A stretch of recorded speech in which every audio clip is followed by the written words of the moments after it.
Welcome back, everyone. Happy Global Running Day. I'm Varun Sriram and thrilled to be joined from New York City with the great Meb Keflezighi. Meb, how are you doing today? Happy Global Running Day. Thanks, Varun. Happy Global Running Day. It's official. Here it is, the power of T-shirt. From the New York Road Runner 60th anniversary. I'm delighted to be here celebrating a happy Global Running Day today in New York. And Meb, as we're going to find out about that T-shirt, has a significance for you as well. It all started with the T-shirt for you, but we're not going to get there quite yet. Let me ask you, Meb, it's Global Running Day. Have you had a chance to get out for your run yet today? Oh yeah, it was great to be here in New York. I got in here last night, and Tatiana McFarlane and Peter and Michael from the New York Road Runners and many of their staffs were able to go around Central Park. It was a beautiful day in Central Park, and we ran about a little over a mile together, and then eventually after doing the press conference and things like that, I ended up running another 5 miles. So I still like to run. Absolutely. And we're going to have you share a lot of your running advice and knowledge that you picked up over your long career with us here today, and also talk about some of the things you're doing differently now that you're not racing and competing at the same level. That being said, you still threw down a 3-hour marathon in Boston, so you're still running very fast. But we're going to discuss all that with you here today, Meb. For folks on our audience, we're going to spend the next 30 or so minutes with Meb. If you do have any questions, we'll try to pose a few to him towards the end of this, so you can feel free to type them in the chat, and I'll do my best to address them to Meb. But Meb, getting started, given that it is Global Running Day, for someone like yourself, you've accomplished so much in the sport, one Boston, one New York, but how did it all start? How did your passion and love for the sport really begin?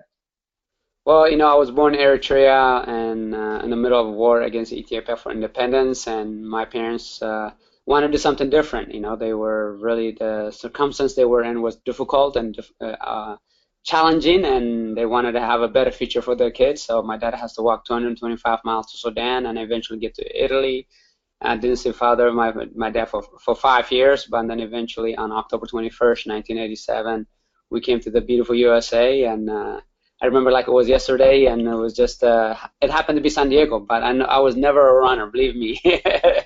But PE class a year later in 1988, Coach Dick Lord said, PE teacher said, if you run hard, you're gonna get A or a B, or if you mess around, you're gonna get D or F. Our parents expected A in the classes, put the effort. If it was English, math, history, art, or physical education class, so they want you to do well, and I took it hard, and I ran as hard as I can, and I have older brothers, Futsum and Aklilu, who ran, and they walked away proudly with a T-shirt that says Roosevelt Junior High Mile Club T-shirt, and they get an A in the class, and I say, what do I have to do to get that? And I knew in the back of my head what I need to do. So 6:15 was a magic word, magic time, and so when the PE teacher sent us off, I ran as hard as I can, and he looked at his watch and was surprised, just as I was surprised, because the clock said 5:20, and he's like, wow, you're gonna go to the Olympics. And I said, did I get an A? Did I get a T-shirt?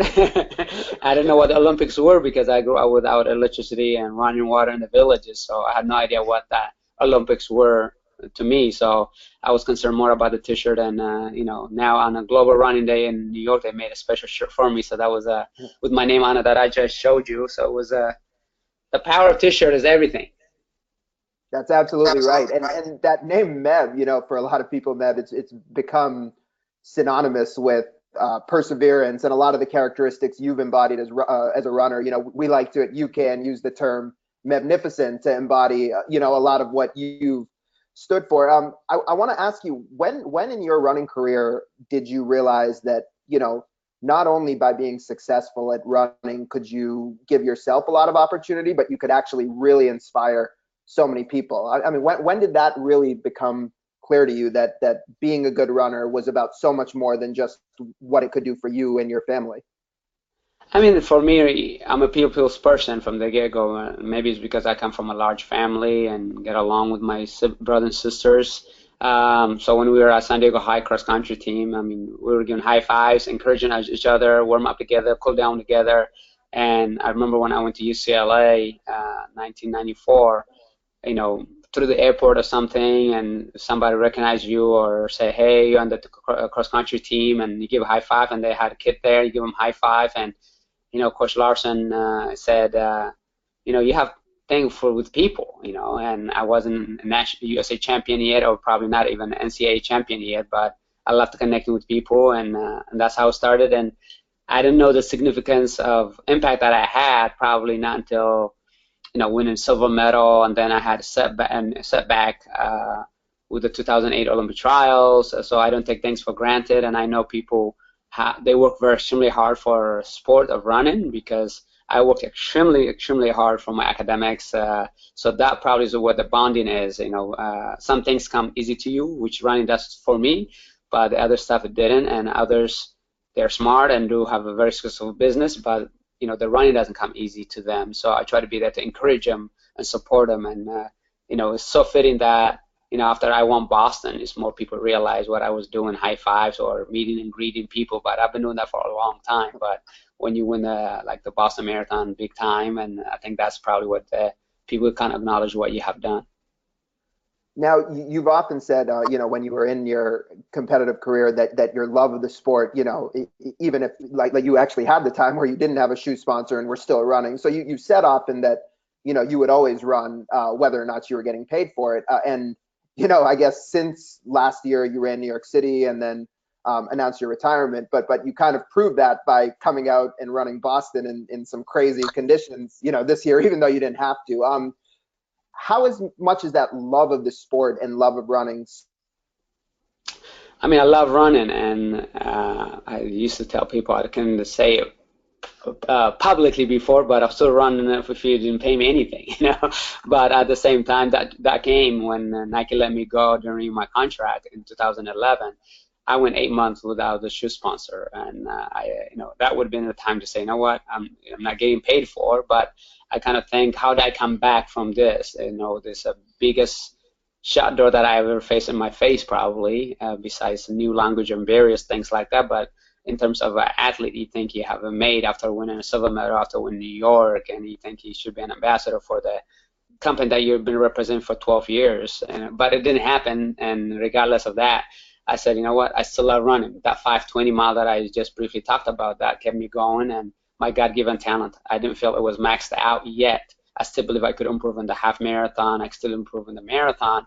Not even though my speed for the mile or 5K, I think it has gone. I didn't think the passion for the sport had lost. So, to come back from that and win, the Boston Marathon and make to Olympic team is something. Running is something that is internally driven. So I always had that. I always was willing to work hard, because success doesn't come in easy, but it comes through hard work and perseverance and grit. And whether it's my childhood or whether it's my parents or coaches or mentors that install those character in me, I want to be able to prevail, and I want to be able to live on my own terms. Even in last year, after the 2016, since I've been with Skechers 2011, I didn't have to run for them anymore. The Olympic is, I want to make it, and then after that, the Boston and the New York, I want to go on my own terms. I want to finish, and luckily the John Hancock and New York road runners were able to support me and kind of finish my 26 marathons in honor of the marathon distance. And so, I love what I do, and I still come back and run, but I just got to get it in early in the morning. I'm not the person that runs in the nights and things like that, but if I can get it done before 11 o'clock, I'm a very happy person. I think the endorphin kicks in, and then the Boston, to run the Boston Marathon for Martin Richard Foundation, MR8. I couldn't say no when I got an email from. I wanted to do it down the road, but I didn't know it was going to be such a quick turnaround. But when I got an email, Howie and I got an email from Bill Richards, Martin's dad, I said, I got to do it. So, and now I'm getting ready to run the New York City Marathon in November for Team for Kids to bring awareness. So this is pretty interesting, right, Meb? So 2017 and 2018, while the circumstances are very different, shaping up kind of the same way for you in terms of running Boston and then running New York. So let's dive into that a little bit. You've had the experience of training for these races, trying to finish top three, trying to run 209, 210, somewhere, whatever the time may be. Now in Boston, you were running a 3-hour marathon. You're shooting for the same thing in New York. How are things different? How's the training different this time around than what it's been in the past? Now that I'm 43 years old, I'm trying to qualify for Boston for my age now. I think you got it. I think you can do it. Yeah, yeah. We all have different goals, different, the training that I used to do as an elite athlete is 100 to 130 miles a week, 12 times a week, morning and afternoon, and make sure the hydration, getting ready for the next hour, the next day, the next week, the next month to be able to recover and be able to be fit enough to be able to get those 209s, 210s, or 208 doesn't come very easily. They demand a lot of work, but you got to be careful because of injuries, or there is from overuse injuries or been making mistakes in your training and things like that. But now I'm much more relaxed. People see me, you look very relaxed. I said, I wonder why, because for many years since 2002, the weight of the nation was on my back and among many few other males to be able to do something at the Olympic Games, to do something at the New York City Marathon, to do something at the Boston Marathon.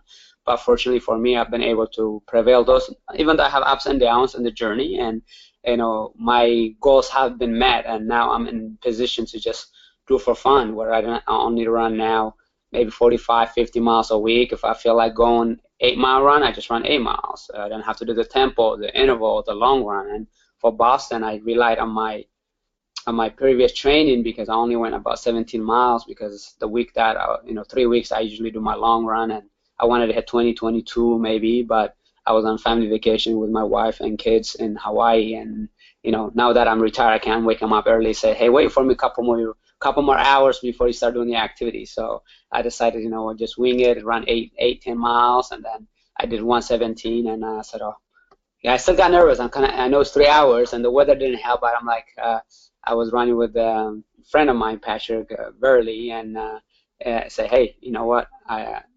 Accountability is big, but at the same time, my goal was to just break 3 hours, and within that range, I was around 3 hours and 13 seconds, and in that condition, I had a few stops also, but at the same time, it was fun to be able to just be among the people, and some people appreciate me running with them, and he says that this is a dream come true, and they thank me for what I have done for the sport, being an ambassador, because I'm not there just to win, and that's always been, I always say run to win, that's being get first place by getting the best out of yourself, and hopefully I'm doing that through action.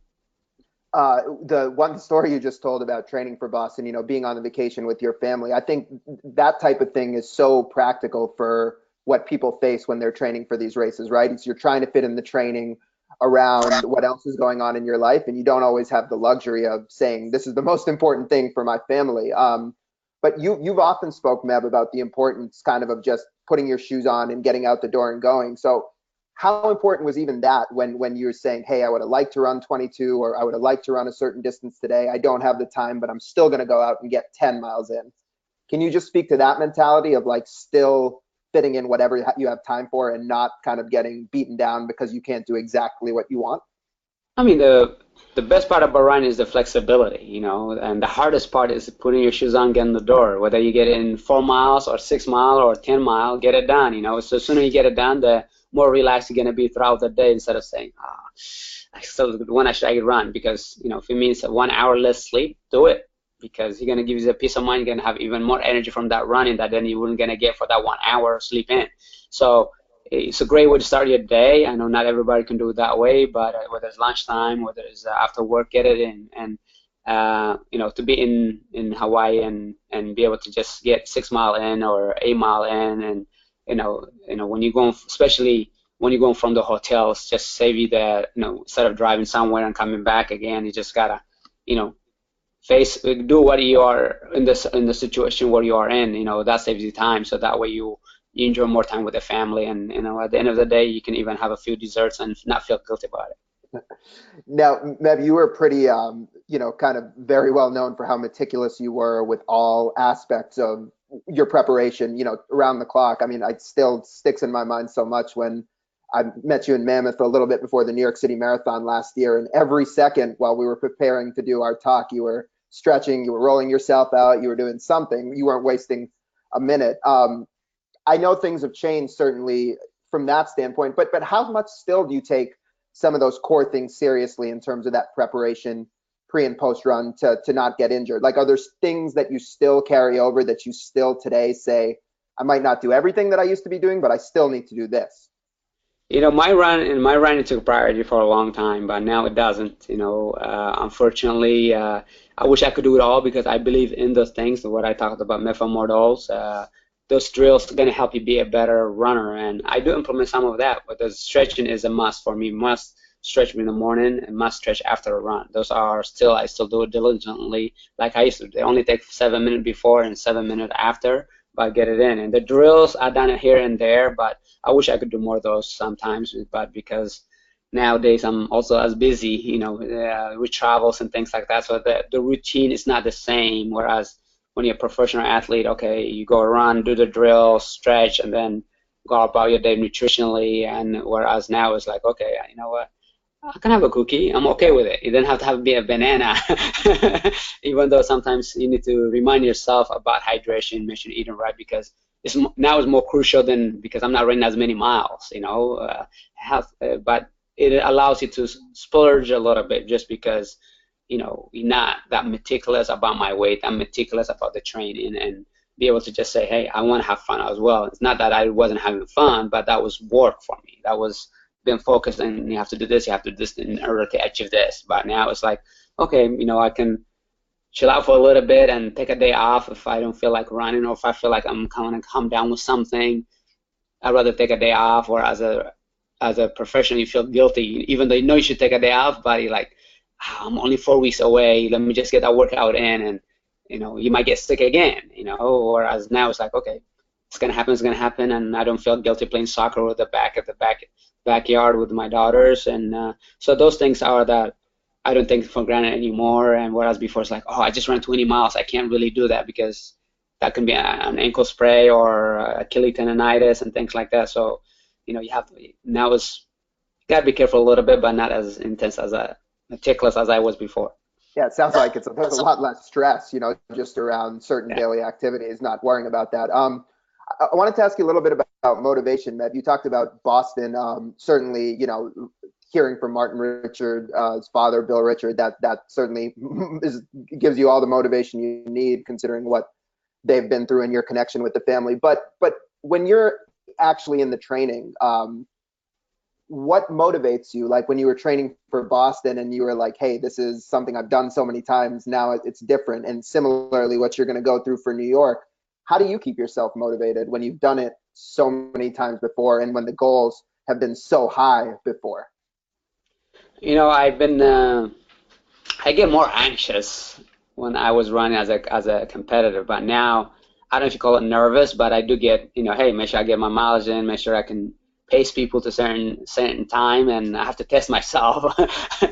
You know, people think it's a walk in the park, but not, you know, I get out of shape too. If I don't run 2 weeks or 3 weeks and nothing, or if I don't run any of those days, I get out of shape. I'm like, why did I take time off? I love running. I love mind taking a day off or two off here and there a week, but you know, the more I do it, the more I feel better. And no, it's just fun. You got to make it look fun, and you have to have a routine. For me, my routine is get it done early. As soon as I can get out of bed, and if I'm at home, drop the kids off and go for a run, I'm okay with it. Whereas if I'm somewhere else traveling, get it done early in the morning because you don't know what other distractions or obligations can come.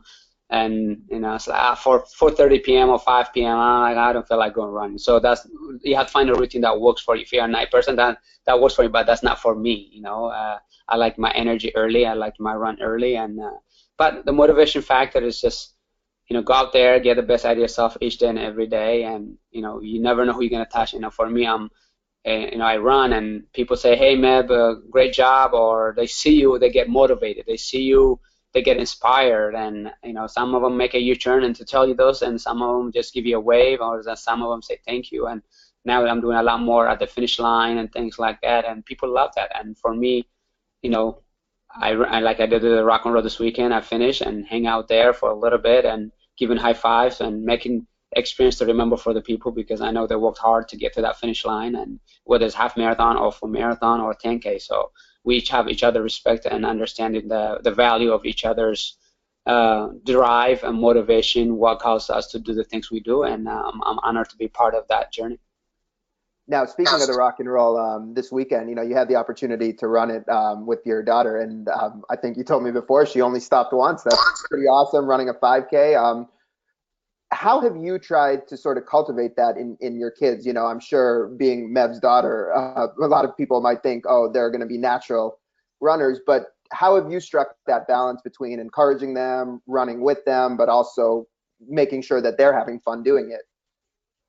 Yeah, I mean, I have three daughters, as some of you may know. Sarah, 12, and Fiore, she's 10, and Johanna is 8. And last year I ran with Fiore, had a great time, and be able to finish with her, and her sprint finish was great. And I was just recording as to take it or soak it all in, her beautiful form. And this year maybe I said I could have her pace her, but and then Jordanis, my wife, is there to delegate. They were doing a good job saying, hey, she was upset last year that she didn't run with her, so this year was designated for Johanna, the 8-year-old. And I said, well, if she runs the whole way through, I'll do it with her, but I don't want to be, walking. I'd rather help somebody who's running to help them get their time goals, because Fiore is very driven. But I tell Johanna, if you don't walk, I'll run with you, whatever pace that is.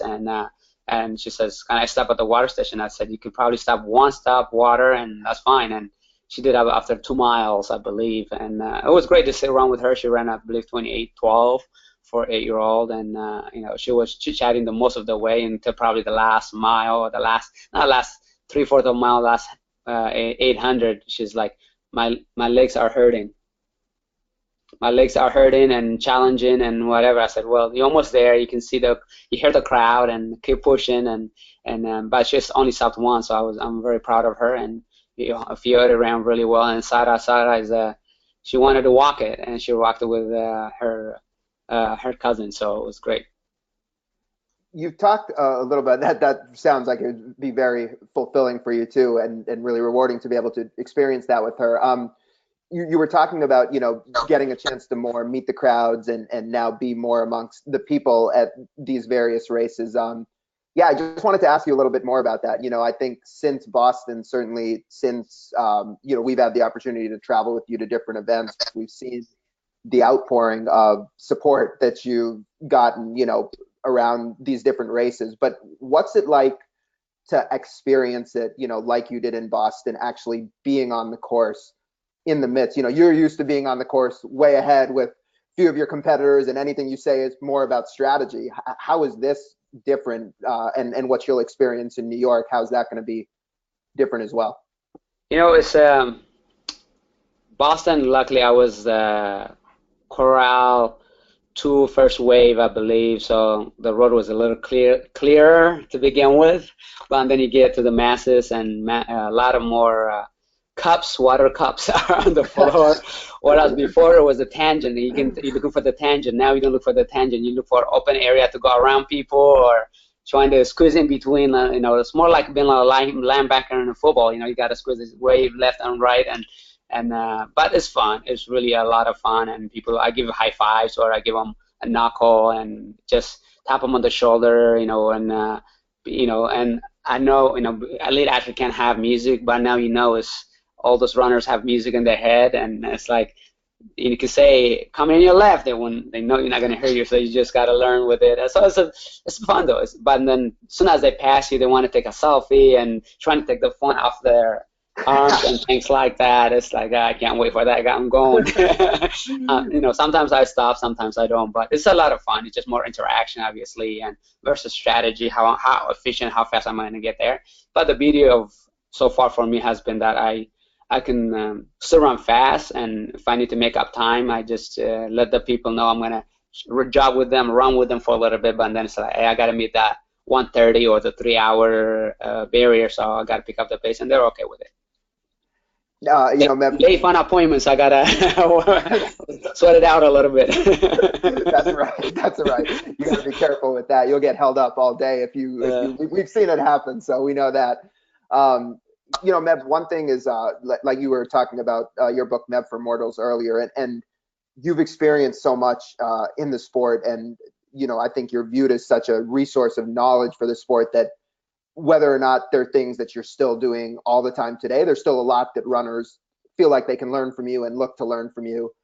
based on the experience you've had. And one of the things for you that was always emphasized and was a key part of you being able to continue performing and competing at the high level was recovery, and how serious you took recovery and your recovery nutrition. I've got this wonderful hat with you right on the front, sitting in front of me. I just wanted to ask you, from a recovery standpoint, how were you when the training was really hard and intense? How did you use UCAN from a recovery standpoint, and what do you feel like it provided you?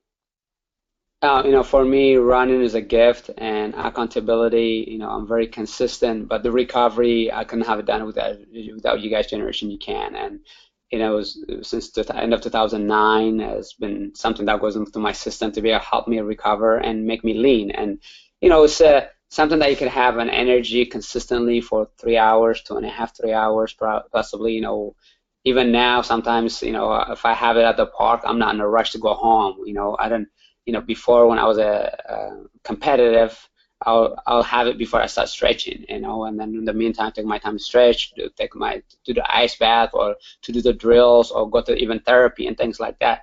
Whereas before, it was like, oh man, I got to get something in, and it's so with the recovery, consistency, and the gift that it has allowed me to be successful. And UCAN is, I used to say, that's my magic weapon and magic secret. So people can have it now. If you haven't tried it yet, it's something that you should try, and I swear by it. And it's been one of the tools that I have used for many years and continue to use. Something more recently, Meb, with UCAN that you started implementing later stage that wasn't always available when we first started working with you, is the Electrolytes, the hydration product, which is a way to hydrate without all the sugar. It's a no sugar electrolyte replacement. How have you used the UCAN Hydrate in your training? In my training, that's what I have in my drinks. Where I get the electrolyte every 5K or every 3 miles, and now I even have one a day. I gotta say, you gotta have those electrolytes in your body, and you gotta have fun to be able to just, be able to use it as much as you can. And because whether you sweating working out, whether you sweating just doing everyday chores, you still need electrolytes, and hydration is important, and you don't want to cramp up and things like that. So for me, I use it in training, during racing, and also in training, but now I use it every day. Yeah, I like the fruit punch a little bit better.